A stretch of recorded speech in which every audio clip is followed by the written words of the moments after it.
Rain lashed against the sullied window of the third-story office, its rhythmic drumming weaving a somber melody with the distant wail of sirens. A frail bulb flickered inconsistently, casting specters of light and shadow over worn-out case files and dog-eared photographs. In the heart of this melancholy setting, Detective Lucas Harding, a lean figure of quiet strength, sat hunched over a disorderly desk. Lines etched into his face told tales of braveries past and trials overcome, a map of life crafted by relentless time. His clear eyes, still glinting with a latent optimism, scanned over forgotten cold cases, their secrets whispering into the ether. A knock at the door interrupted the evening's dreary soliloquy. An envelope, nondescript and unassuming, rested in the weathered hands of his secretary, her gaze avoiding his. With an uncertain nod, Lucas accepted the package and turned it over, finding it marked only with the emblem of the Medford Police Department. As he began to sift through the enclosed documents, the flickering bulb cast an eerie glow on the arcane text, photographs, and hastily scribbled notes. They all pointed towards one place, a local school in Medford, known for its monolithic structure, a ghastly relic of a former laboratory. The whispers of odd occurrences at the school sent a cold shiver down his spine, intertwining with his buried fear of heights, resurrecting half-forgotten nightmares. Sensing his secretary's apprehensive glances, he forced a half-smile, the ghost of a once jovial man. His optimism seemed to shine brighter in the face of uncertainty, a peculiar trait that had carried him through many a bleak case. "No rest for the wicked, eh, Helen?" His voice, barely more than a gravelly whisper, resonated in the stillness.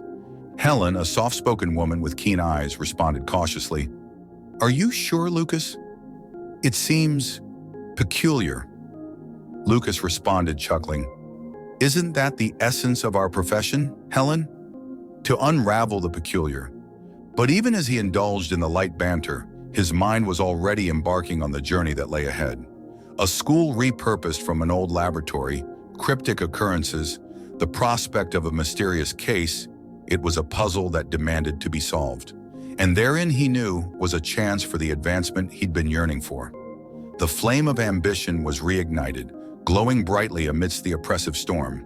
The story so far had begun, containing a detective, his fear, an enigmatic school, and a career-defining case.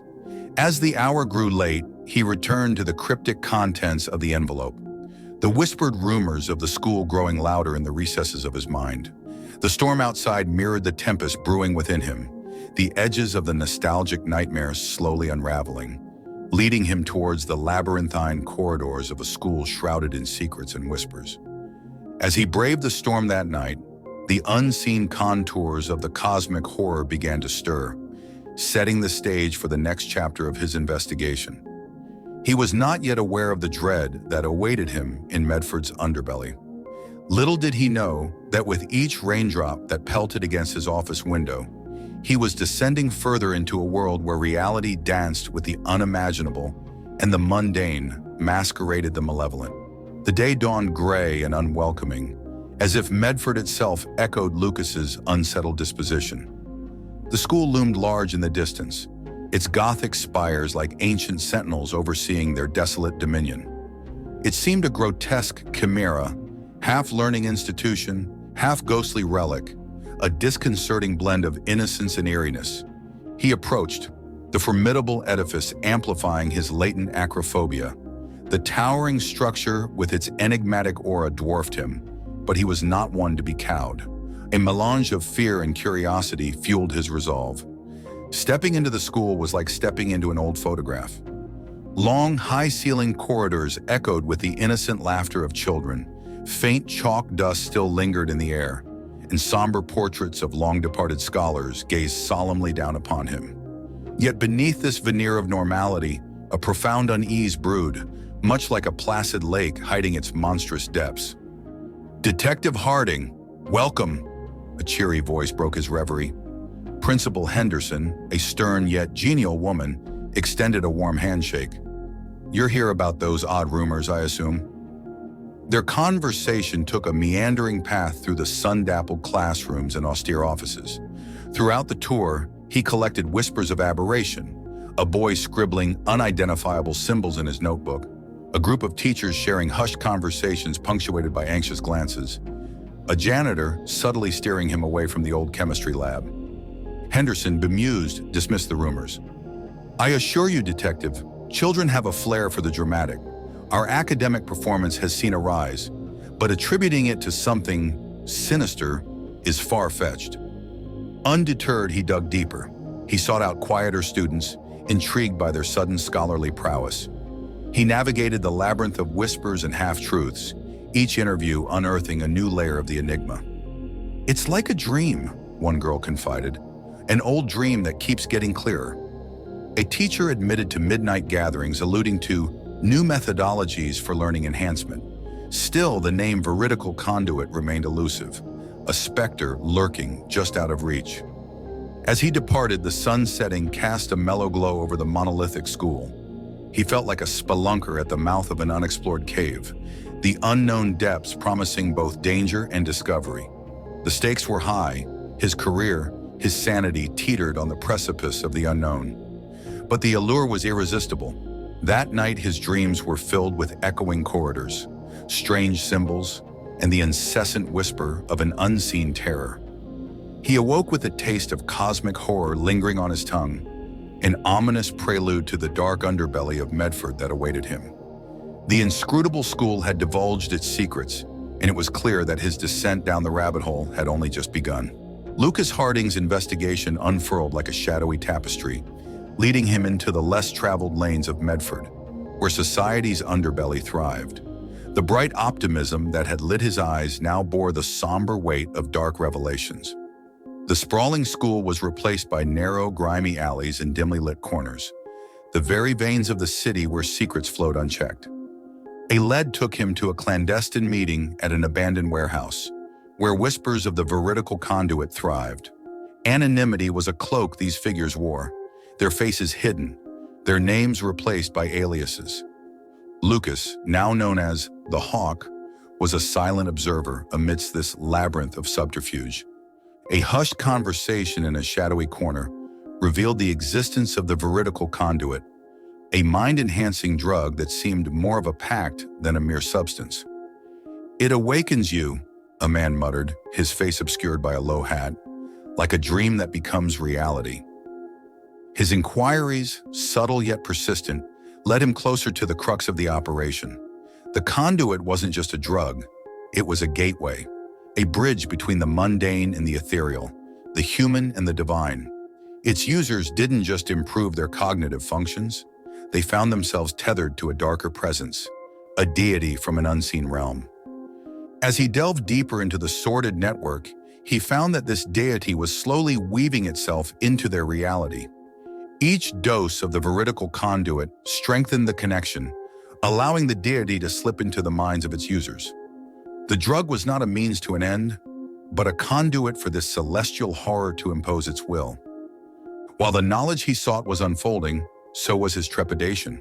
He was dealing with forces far beyond human comprehension, a cosmic entity that sought to infiltrate their world. His dreams now mirrored this horrific revelation, populated by the deity's vile manifestations, their grotesque forms defying the laws of nature and sanity. Yet he stood undeterred. His heart pounded in his chest, not with fear, but a fervent determination. He realized then that he was not just fighting for his career advancement.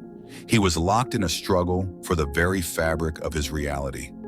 As dawn broke, he retreated from the city's underbelly, carrying with him the ominous knowledge of the Veridical Conduit. His path, once shrouded in ambiguity, was becoming clear, but fraught with unspeakable horrors. In the stillness of his office, he prepared himself for the inevitable confrontation, the culmination of his investigation, and the revelation of a world where humanity danced on the strings of a darker puppeteer. As the night descended on Medford, a nefarious ballet was set to commence. Lucas stood before the imposing structure of the warehouse, the epicenter of the Veridical Conduit operation. The specters of his fear of heights and the imminent encounter with the cosmic deity bled together into a monstrous chimera of terror. With a final look at the peaceful town behind him, he stepped into the belly of the beast. Inside, figures swathed in shadows moved like wraiths, their murmurs forming a sinister symphony. At the heart of the warehouse was an altar, a grotesque centerpiece adorned with symbols that made his stomach churn. A confrontation ensued, words as sharp as blades cutting through the oppressing silence. He unveiled their nefarious plot, his voice a booming declaration amidst the whispers. The cultists recoiled, their masks of anonymity slipping. There was defiance in their eyes, a maddening devotion to the unseen deity. Then they retaliated. A chase ensued, leading Lucas up to the rooftop, his acrophobia making each step a battle. The edges of reality began to blur, the influence of the deity stirring the air into a hallucinogenic haze. The grotesque forms from his dreams came alive, taunting him, pushing him closer to the precipice. But he was not a man easily vanquished. He was a torrent of courage and resilience, his every action defying the odds. The deity's psychological assault amplified, but he held his ground. And then, in a twist of fate, an unexpected ally emerged from the shadows. A repentant figure among the antagonists, moved by Lucas's courage, turned against his comrades, granting him a window for escape. As he staggered out of the warehouse, dawn was breaking. He had escaped the physical clutches of the operation, but mentally he was far from free. The deity's echoes continued to reverberate in the chambers of his mind, a chilling reminder of the unseen realm. In his office, he sat alone, the storm from the night of his first clue returning to haunt him. The fear had not receded, and the cosmic deity's shadow lurked in his thoughts. But amid it all, he found a semblance of peace. His career had taken a monumental leap, his name hailed as the one who had uncovered and halted a city's descent into unseen horror. But as he looked out into the storm, the school, the warehouse, the deity, they were all still there, etched into the heart of the city in his memory. He was forever changed, his existence now shared with the knowledge of a world beyond human comprehension. His journey had ended, yet it continued within him, the echoes of his unseen escape resounding in every corner of his newfound reality. The cosmic horror tale closed with a chilling truth. Once the veil of the unknown is lifted, it can never truly be lowered again. Lucas Harding was a testament to this, a silent sentinel watching over Medford, forever on guard against the unseen horrors lurking in the heart of the mundane. The echoes of his cosmic encounter continue to resonate, a haunting melody to the symphony of his life. Thank you for tuning in. If you enjoyed our content, show your support with a like and subscribe, and stay notified by hitting the bell icon. Expect more cosmic horror from Eldritch Tales Factory, and feel free to explore our other stories. See you in the next video.